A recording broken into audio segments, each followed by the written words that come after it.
పేరు పి. శ్రీనివాసులు. నేను నెల్లూరు జిల్లాలోని గుడ్లూరు మండలానికి చెందినవాడిని. నేను ధ్యానంలో 2017లో వచ్చాను. చిన్న చిన్న జలుబు, దగ్గు అంటే ఎప్పుడూ వస్తూ ఉండేవి.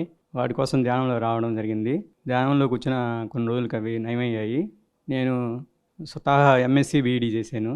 కొన్నాళ్ళు స్కూల్లో పనిచేసి 2008వ సంవత్సరంలో ఒక డిఎస్సి ఎగ్జామ్ రాశాను. ఆ ఎగ్జామ్ రాసాం కానీ పోస్టులు ఫిలప్ చేయడంలో కొన్ని అధికారుల నిర్లక్ష్యం వల్ల ఏమో ఆ ఉద్యోగం కోర్టుకి వెళ్ళిపోయింది. ఆ తర్వాత నేను ప్రైవేట్గా చదువు చెప్తున్నాను. కొన్ని రోజులు స్కూల్కి వెళ్ళడం కూడా ఆపేసి సొంతగా ఏదైనా వ్యాపారం పెడదామని కొన్ని షాపుల్లో వచ్చి వర్క్ చేయడం పని చెప్పాను. కానీ ధ్యానంలోకి వచ్చిన తర్వాత షాపులో వర్క్ చేస్తున్నప్పుడు కూడా ఆ షాపు ఆ ధ్యానంలో మనం ఉండి చెప్పడానికి, ఆ వ్యాపారం చేయడానికి ధ్యానంలో కూర్చుంటే నా షాపుకి ఎవరు వచ్చేవాళ్ళు కాదు. నాకు చాలా ఇబ్బందిగా ఉండేది. అయితే ఒకరోజు 2019వ సంవత్సరంలో నేను ధ్యానంలో ఉండగా మరలా 2008లో రాసిన ఎగ్జామ్ యొక్క టీచర్ పోస్ట్ మళ్ళా వస్తుంది అనే ఒక అనుభవం వచ్చింది. ఆ ధ్యానంలో కూర్చోనగానే అప్పుడు బ్రహ్మర్షి పితామహ పత్రిజీ గారు నాకు కనిపించి ఒక ఎన్వలప్ కవర్ లాగా ఇచ్చారు. అది ఏందని తెలిస్తే మళ్ళీ నువ్వు నీ పోయిన టీచర్ పోస్టు మళ్ళీ నువ్వు జాయిన్ అవుతావు అని చెప్పడం జరిగింది. 2019లో వచ్చిన అనుభవం 2021లో నాకు టీచర్ జాబ్ రావడం జరిగింది. నేను ఇప్పుడు ఆ జాబ్ చేస్తూ ఉన్నాను.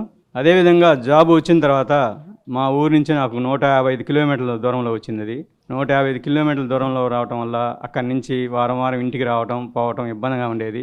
మళ్ళీ ఆ ప్లేస్ నుంచి మంచి ప్లేస్కి వెళ్ళాలి, ఇంటికి దగ్గరగా ఉండే ప్లేస్లకు వెళ్ళాలని ధ్యానంలో కూర్చోవడం వల్ల నాకు ధ్యానంలో వచ్చిన అనుభవం, నీవు వీలైనంత దగ్గరగా మీ ఊరికి దగ్గరగా వెళ్తావు, అప్పుడు నువ్వు సొంత ప్లేస్కి వెళ్ళిపోతావు అని చెప్పింది. ఈరోజు ఇటీవలగా జరిగిన కౌన్సిలింగ్లో మా ఊరికి 3 కిలోమీటర్ల దూరంలోనే నాకు ఆ ప్లేస్ అలాట్ చేయడం జరిగింది.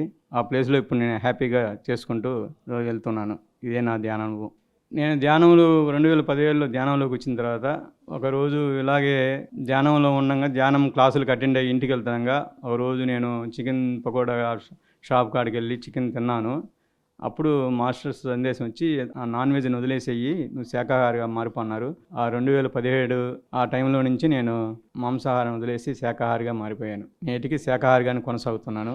పత్రిసారు మారుతి పిరమిడ్ ధ్యాన కేంద్రానికి వచ్చినప్పుడు, కడతాలకు వెళ్ళినప్పుడు ఈ టైంలోనే కలవటం, సెకండ్ హ్యాండ్ తీసుకోవటం మాత్రమే జరిగింది.